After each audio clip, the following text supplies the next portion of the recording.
Hi dears, എന്തൊക്കെ എല്ലാവരുടെയും വിശേഷം? എല്ലാവരും സുഖമായിരിക്കുന്നോ? അപ്പോൾ മുത്തുമണികളെ, ഞാനിന്ന് ഷെയർ ചെയ്യുന്നത് ഒരു കിഡിലെ റെസിപ്പിയാണ് കേട്ടോ. പപ്സിൻ്റെ ഒക്കെ ടേസ്റ്റിൽ ഒരു അടിപൊളി എഗ്ഗ് പോളൻ്റെ റെസിപ്പിയാണ് കേട്ടോ. എഗ്ഗും ബ്രെഡൊക്കെ വെച്ച് ചെയ്തിട്ടുള്ള ഒരു കിടുക്കാച്ചി പോളയുടെ റെസിപ്പിയാണ് കാണിക്കുന്നത്. അടിപൊളിയാണ് കേട്ടോ. അപ്പോൾ വീഡിയോയിലേക്ക് പോകുന്നതിന് മുമ്പ് വീഡിയോ എല്ലാവരും ഒന്ന് സ്കിപ്പ് ചെയ്യാതെ മുഴുവനായിട്ട് കാണാൻ ശ്രമിക്കണേ. അതുപോലെ തന്നെ വീഡിയോ കണ്ടുകൊണ്ടിരിക്കുന്ന സമയത്ത് ഇഷ്ടമാവുന്നുണ്ടെങ്കിൽ ലൈക്ക് ചെയ്യാനും ഹൈപ്പ് ചെയ്യാനും മറക്കല്ലേ കേട്ടോ. നമുക്കിതെങ്ങനെ ഉണ്ടാക്കുന്നത് നോക്കിയാലോ. അതിനായിട്ട് ഞാനൊരു പാൻ അടുപ്പിലേക്ക് വെച്ച് കൊടുത്തിട്ടുണ്ട്. അതിലേക്ക് ഓയിലോ വെളിച്ചെണ്ണ എന്താണ് നമ്മുടെ കയ്യിലുള്ളത് അത് ഒഴിച്ചു കൊടുക്കുക. ഞാനിപ്പോൾ ഓയിലാണ് ഒഴിച്ചു കൊടുത്തിട്ടുള്ളത് കേട്ടോ. മീഡിയം സൈസിലുള്ള 2 സവാള കുനുകുന കട്ട് ചെയ്തതും ഒരു ചെറിയ പീസ് ഇഞ്ചി കട്ട് ചെയ്തതും വെളുത്തുള്ളി, അതുപോലെ തന്നെ എരിവിന് ആവശ്യമായിട്ടുള്ള പച്ചമുളക്, കറിവേപ്പില, ഇത്രയും സാധനങ്ങൾ കട്ട് ചെയ്തത് ഒരുമിച്ച് തന്നെ നമുക്ക് ഓയിലിലേക്ക് ചേർത്ത് കൊടുക്കുക. എന്നിട്ട് നല്ലപോലെ ഒന്ന് വഴറ്റിയെടുക്കണം. ഇത് ഒരുപാട് അങ്ങ് മൊരിഞ്ഞ് കളർ ചേഞ്ചായി വരും അങ്ങനെയൊന്നും വേണ്ട കേട്ടോ. ജസ്റ്റ് ഒന്ന് സോഫ്റ്റായി കിട്ടുന്നത് വരെ നമുക്കിതൊന്ന് വഴറ്റി കൊടുത്താൽ മതി. അതുപോലെ ആദ്യം സവാള വഴറ്റുക, പിന്നെ ഇഞ്ചി വെളുത്തുള്ളി ചേർക്കുക, അങ്ങനെയൊന്നുമില്ല. എല്ലാതും ഒരുമിച്ച് അങ്ങ് ഇട്ട് കൊടുത്തിട്ട് വഴറ്റിയെടുക്കുകയാണ്. സിമ്പിൾ പരിപാടിയാണ് കേട്ടോ. അപ്പോൾ ഇതിലേക്ക് ആവശ്യമായിട്ടുള്ള കുറച്ച് ഉപ്പും കൂടി ചേർത്ത് കൊടുത്തിട്ട് ഇതൊന്നും അങ്ങ് വഴറ്റിയെടുക്കുന്നുണ്ട്. സവാള ഒന്ന് സോഫ്റ്റായി വന്നു കഴിഞ്ഞാൽ നമുക്കിതിലേക്കുള്ള പൊടികൾ ചേർത്ത് കൊടുക്കുക. മല്ലിപ്പൊടി, മുളക് പൊടി 1 ടീസ്പൂൺ വീതം ചേർത്ത് കൊടുത്തിട്ടുണ്ട്. മഞ്ഞൾപ്പൊടി 1/4 ടീസ്പൂൺ, ഗരം മസാലപ്പൊടി 1/2 ടീസ്പൂൺ, പെരിഞ്ജീരകത്തിൻ്റെ പൊടി 1/2 ടീസ്പൂൺ, പിന്നെ കുരുമുളക് പൊടിയാണ്. അത് എരിവിന് ആവശ്യമായിട്ടുള്ളത് ചേർത്ത് കൊടുക്കുക കേട്ടോ. അപ്പോൾ എരിവിനായിട്ട് ചേർക്കുന്ന മുളക് പൊടിയും കുരുമുളക് പൊടിയൊക്കെ നമ്മളുടെ ഒരു എരിവിനനുസരിച്ച് ചേർത്ത് കൊടുക്കുക. പൊടികൾ ഒരുപാട് കൂടി പോവുകയും ചെയ്യരുത്, എന്നാൽ തീരെ ഇല്ലാതായി പോവുകയും ചെയ്യരുത്. ചെറിയൊരു എരിവ് ഉണ്ടായിരിക്കണം കേട്ടോ കുരുമുളകിൻ്റെ, അപ്പോഴാണ് കഴിക്കാൻ നല്ല ടേസ്റ്റ് ഉണ്ടാവുക. പൊടികളുടെ പച്ചമണമൊക്കെ പോകുന്നത് വരെ ഒന്ന് വഴറ്റിയെടുത്ത ശേഷം ഇതിലേക്ക് ഒരു 2-3 ടേബിൾ സ്പൂൺ വെള്ളം ഒഴിച്ച് കൊടുക്കുക. ഒരു ഫ്ലെയിം ഒന്ന് കുറച്ച് വെച്ച് കൊടുക്കുക കേട്ടോ. അപ്പോൾ നമ്മളുടെ ഈ മസാല ഒരുപാട് അങ്ങ് ഡ്രൈ ആയി പോവാതെ, നമ്മൾ പപ്സൊക്കെ മേടിക്കുമ്പോൾ കഴിക്കുമ്പോൾ ചെറിയൊരു നനവോട് കൂടിയിട്ടുള്ള അതിൻ്റെ മസാല ഉണ്ടായിരിക്കുക, അതുപോലെ കിട്ടാനും വേണ്ടിയിട്ടാണ് കേട്ടോ നമ്മൾ വെള്ളം ഒഴിച്ച് കൊടുത്തിട്ടുള്ളത്. എന്നിട്ട് ഒരു പിടി മല്ലിയില ചേർത്ത് കൊടുക്കുക. അതും കൂടി ചേർത്ത് കൊടുത്തിട്ട് വീണ്ടും നന്നായിട്ടൊന്ന് മിക്സാക്കി എടുത്തിട്ട് ഈ വെള്ളം ജസ്റ്റ് ഒന്ന് കുറച്ചൊന്ന് വറ്റി ഒന്ന് എണ്ണ തെളിഞ്ഞ് വരുന്നത് വരെ ഒന്നങ്ങ് വഴറ്റിയെടുത്താൽ നമ്മുടെ മസാല ഇവിടെ റെഡി ആയിട്ടുണ്ട്. ഉപ്പ് പോരെങ്കിൽ ചേർത്ത് കൊടുക്കുക കേട്ടോ. ഇനി ഞാൻ എടുത്തിട്ടുള്ളത് 3 പുഴുങ്ങിയ മുട്ടയാണ്. അതുപോലെ തന്നെ വേറൊരു 3 മുട്ട പൊട്ടിച്ച് വെച്ചിട്ടുണ്ട്. കുറച്ച് ബ്രെഡ് സ്ലൈസസും കൂടി എടുത്ത് വെച്ചിട്ടുണ്ട്. മുട്ടയിലേക്ക് നമ്മൾ പൊട്ടിച്ചൊഴിച്ച് വെച്ച മുട്ടയിലേക്ക് കുറച്ച് പാലും കുരുമുളക് പൊടിയും കുറച്ച് ഉപ്പും കൂടി ചേർത്തിട്ട് ഒന്ന് കലക്കി വെക്കണം കേട്ടോ. അപ്പോൾ ഞാനത് കലക്കി വെക്കുന്ന വീഡിയോ മിസ്സായി പോയിട്ടുണ്ട്. ഒരു 3 മുട്ടയിലേക്ക് ഒരു 1/4 കപ്പ് പാലൊക്കെ ഒഴിച്ചു കൊടുത്താൽ മതി. പിന്നെ കുരുമുളക് പൊടി ഉപ്പൊക്കെ പാകത്തിന് ചേർത്ത് കൊടുക്കുക കേട്ടോ. അപ്പോൾ മുട്ട ഇതുപോലെ ചെറിയ പീസാക്കിയിട്ട് കട്ട് ചെയ്തെടുക്കുക. ഇനിയിപ്പോൾ ഇങ്ങനെ കട്ട് ചെയ്യണമെന്നില്ല, 2 പീസാക്കിയിട്ട് വെക്കണം എന്നുണ്ടെങ്കിൽ അങ്ങനെ വെക്കുക. ഞാൻ 3 മുട്ട എടുത്തു എന്നേ ഉള്ളൂ കേട്ടോ. നിങ്ങൾക്ക് 4 5 വരെയൊക്കെ എടുക്കുക, കയ്യിലുള്ളതിനനുസരിച്ച് എടുക്കുക കേട്ടോ. 3 മുട്ട വെച്ച് കൊടുത്താലും നമ്മൾ ഈ പോളയുടെ ഞാൻ എടുക്കുന്ന ഒരു പാത്രത്തിന് കറക്റ്റായിട്ടാണ് കേട്ടോ ഉള്ളത്. അപ്പോൾ നിങ്ങൾ നോക്കിയിട്ട് ചെയ്യുക. ഇനി അതല്ല കുറച്ച് കൂടുതൽ മുട്ട അതിൽ വേണം, കഴിക്കുമ്പോൾ കൂടുതലായിട്ട് വേണം എന്നുള്ളവർക്ക് 4 എണ്ണം വരെയൊക്കെ എടുക്കുക കേട്ടോ. അപ്പോൾ ഞാൻ മുട്ടയൊക്കെ ഇവിടെ കട്ട് ചെയ്തെടുത്തിട്ടുണ്ട്. ഇതുപോലെ കുറച്ച് ബ്രെഡ് സ്ലൈസസും എടുത്ത് വെച്ചിട്ടുണ്ട്.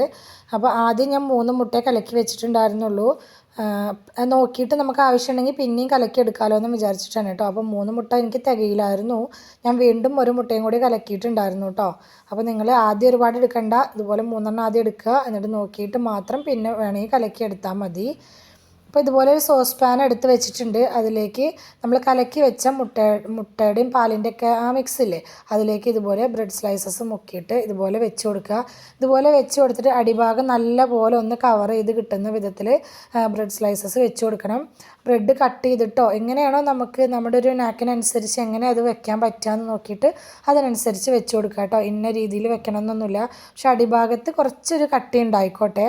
അതുപോലെ ഓയിൽ പാത്രത്തിലാക്കി കൊടുക്കുന്ന സമയത്ത്, സോസ് പാനിൽ ഓയിലാക്കി കൊടുക്കുന്ന സമയത്ത് കുറച്ചധികം ആക്കി കൊടുത്തോളൂ കേട്ടോ. ഞാൻ കുറച്ചാണ് വെച്ചിട്ടുണ്ടായിരുന്നുള്ളൂ, അതുകൊണ്ട് ചെറുതായിട്ടൊന്ന് പിടിച്ചിട്ടുണ്ടായിരുന്നു. നിങ്ങളാക്കി കൊടുക്കുന്ന സമയത്ത് ഓയിലോ നെയ്യോ എന്താണോ ആക്കി കൊടുക്കുന്നത് അത് കുറച്ചധികം തന്നെ ആക്കി കൊടുക്കണേ. ഈ ബ്രെഡ് വെച്ച് കൊടുക്കുന്ന സമയത്ത് ഇന്ന പോലെ നല്ല പെർഫെക്റ്റായിട്ട് കിട്ടിക്കൊള്ളണമെന്നൊന്നുമില്ല കേട്ടോ. നമ്മളെങ്ങനെയാണോ വെച്ച് നമ്മുടെ ഒരു ഇതിനനുസരിച്ച്, നമ്മുടെ ഒരു ഐഡിയയ്ക്ക് അനുസരിച്ച് ബ്രെഡ് പൊട്ടിച്ചിട്ടൊക്കെ മുക്കിയിട്ടൊക്കെ എങ്ങനെയാണോ കവർ ചെയ്തെടുക്കാൻ പറ്റുക ആ ഒരു രീതിയിൽ കവർ ചെയ്തെടുക്കുക. ഞാനിതപ്പോൾ അങ്ങനെ ഒന്ന് കവർ ചെയ്തെടുത്തിട്ടുണ്ട്. ഇനി നമ്മൾ ഉണ്ടാക്കി വെച്ചിട്ടുള്ള മസാല വെച്ച് കൊടുക്കുക. എല്ലാ ഭാഗത്തേക്കും എത്തുന്ന വിധത്തിൽ സ്പൂണോ സ്പാച്ചിലോ എന്തെങ്കിലും ഉപയോഗിച്ചിട്ട് നിരത്തി ഒന്ന് വെച്ച് കൊടുക്കുക. ഉണ്ടാക്കി വെച്ചിട്ടുള്ള മുഴുവൻ മസാലയും ഈ സമയത്ത് അതിലേക്ക് വെച്ച് കൊടുക്കണം കേട്ടോ. ഞാനിതപ്പോൾ മസാല മുഴുവനായിട്ട് വെച്ച് കൊടുത്തിട്ടുണ്ട്. ഇനി ഇതിൻ്റെ മുകളിലേക്കായിട്ട് നമ്മൾ പുഴുങ്ങി കട്ട് ചെയ്തെടുത്ത് വെച്ചിട്ടുള്ള മുട്ട വെച്ച് കൊടുക്കുക. പിന്നെ സബ്സ്ക്രൈബ് ചെയ്യാതെ കാണുന്ന നമ്മുടെ പുതിയ കൂട്ടുകാർ ആരെങ്കിലും വീഡിയോ കാണുന്നുണ്ടെങ്കിൽ പ്ലീസ് ഒന്ന് സബ്സ്ക്രൈബ് ചെയ്ത് സപ്പോർട്ട് ചെയ്യണം കേട്ടോ. കൂടെയുള്ള ബെൽ ബട്ടണും കൂടി ഒന്ന് ക്ലിക്ക് ചെയ്ത് വെക്കുകയാണെങ്കിൽ ഞാനിടുന്ന പുതിയ വീഡിയോസിൻ്റെയൊക്കെ നോട്ടിഫിക്കേഷൻ നിങ്ങൾക്ക് കിട്ടുന്നതായിരിക്കും. അതുപോലെ തന്നെ വീഡിയോക്ക് ഒരു ലൈക്ക് ഒന്ന് സപ്പോർട്ട് ചെയ്യും കൂടെ വേണം കേട്ടോ. അപ്പോൾ മുട്ടയൊക്കെ നിരത്തി ഞാൻ വെച്ച് കൊടുത്തിട്ടുണ്ട്. ഇനി ഇതിൻ്റെ മുകളിലേക്ക് ബാക്കിയുള്ള ബ്രെഡ് സ്ലൈസസ് ഇതുപോലെ മുട്ടയുടെയും പാലിൻ്റെയും ബാറ്ററിൽ മുക്കിയിട്ട് മുകൾ വശം നല്ലപോലെ ഒന്ന് കവർ ചെയ്തെടുക്കണം. ഈ സമയത്ത് ഞാൻ എടുത്ത് വെച്ചിട്ടുണ്ടായിരുന്ന മുട്ട കഴിഞ്ഞിട്ടുണ്ടായിരുന്നു. അപ്പോൾ ഞാൻ ഒരു മുട്ടയും കൂടി കുറച്ച് പാലും കുരുമുളക് പൊടി ഉപ്പൊക്കെ ചേർത്ത് കലക്കിയിട്ട് വീണ്ടും അതിൽ മുക്കിയിട്ടാണ് ബ്രെഡ് വെച്ച് കൊടുത്തിട്ടുണ്ടായിരുന്നത് കേട്ടോ. അപ്പോൾ നിങ്ങൾ ആദ്യം ഒരുപാട് അങ്ങ് കലക്കണ്ട, ഇതുപോലെ പോരാ എന്ന് തോന്നുകയാണെങ്കിൽ മാത്രം കലക്കി ഇതുപോലെ ആക്കിയെടുത്താൽ മതി. അപ്പോൾ ബ്രെഡിൻ്റെ സൈഡ് പാർട്ട് കളയണം അങ്ങനെയൊന്നുമില്ല കേട്ടോ. അതുപോലെ തന്നെ ഇത് ഭംഗിയിൽ ചെയ്തെടുക്കണം അങ്ങനെയില്ല, ഇത് വേവിച്ച് വരുമ്പോൾ അങ്ങനെ റെഡി ആയിട്ട് കിട്ടിക്കോളൂ കേട്ടോ. അപ്പോൾ ഞാൻ മുഴുവനായിട്ട് ബ്രെഡൊക്കെ ഒന്ന് വെച്ച് കവർ ചെയ്തെടുത്തിട്ടുണ്ട്. അതിൻ്റെ മുകളിലേക്ക് കുറച്ച് മല്ലിയില കൂടി വെച്ച് കൊടുത്തിട്ടുണ്ട്. ഇനി സ്റ്റൗ ഓൺ ചെയ്തിട്ട് അതിൻ്റെ മുകളിൽ ഒരു തട്ടോ അല്ലെങ്കിൽ പഴയ പാത്രം വെച്ച് കൊടുത്തിട്ട് അതിൻ്റെ മേലെ വേണം നമ്മൾ ഈ സോസ് പാൻ കയറ്റി വെച്ച് കൊടുക്കാനായിട്ട്. എന്നിട്ട് ലിഡ് വെച്ച് കൊടുത്തിട്ടുണ്ടെങ്കിൽ ലിഡിന് ഹോൾ ഉണ്ടെങ്കിൽ അതൊന്ന് അടച്ചു കൊടുക്കും കൂടി വേണം കേട്ടോ. ഒരു 20, 25, 30 മിനിറ്റോളം വേവിച്ചെടുക്കേണ്ടി വരും. ലോ ഫ്ലെയിമിൽ വെച്ച് കൊടുക്കുക. 30 മിനിറ്റിന് ശേഷം ഒരു സ്പാച്ചിൽ വെച്ചിട്ട് ഇതുപോലെ ഒന്ന് ഇളക്കി കൊടുക്കുന്ന സമയത്ത് സൈഡൊക്കെ വിട്ട് വന്നിട്ടുണ്ടാവും. ആ സമയത്ത് ഇതുപോലെ ഒരു പ്ലേറ്റ് വെച്ചിട്ട് നമുക്കിതൊന്ന് കമഴ്ത്തി ഇട്ട് കൊടുക്കാം. ഇതായപ്പോൾ നമുക്ക് തിരിച്ചിട്ട് കൊടുത്തപ്പോൾ ഒട്ടും കരിഞ്ഞിട്ടൊന്നും ഉണ്ടായിരുന്നില്ല, ചെറുതായിട്ടൊന്ന് പിടിച്ചിട്ടുണ്ടായിരുന്നു കേട്ടോ പാനിൻ്റെ മുകളിൽ. അപ്പോൾ ഞാൻ പറഞ്ഞ പോലെ ആദ്യം പറഞ്ഞിട്ടുണ്ടായിരുന്നില്ലേ, ബ്രെഡ് സ്ലൈസസ് നമ്മൾ അടിഭാഗത്ത് കവർ ചെയ്യാൻ വേണ്ടി വെച്ച് കൊടുക്കുന്ന സമയത്ത് കുറച്ചധികം ഓയിലോ നെയ്യോ ഒഴിച്ചു കൊടുക്കണം കേട്ടോ. ഞാൻ തീരെ കുറച്ച് ഒഴിച്ചിട്ടുണ്ടായിരുന്നുള്ളൂ, അതുകൊണ്ടാണ് അങ്ങനെ പിടിച്ചിട്ടുള്ളത്.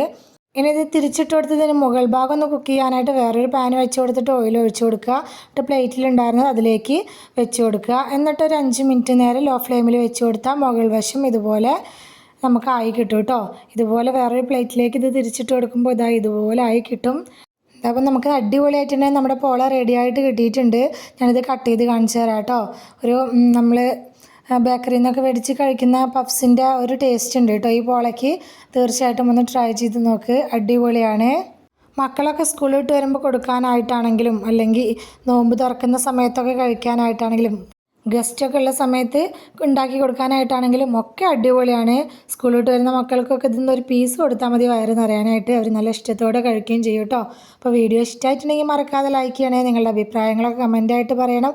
റെസിപ്പി ഇഷ്ടമായിട്ടുണ്ടെങ്കിൽ നിങ്ങളുടെ ഫ്രണ്ട്സിനോ ഫാമിലിക്കോ ഒക്കെ ഒന്ന് ഷെയർ ചെയ്ത് കൊടുക്കുക കൂടി വേണേ.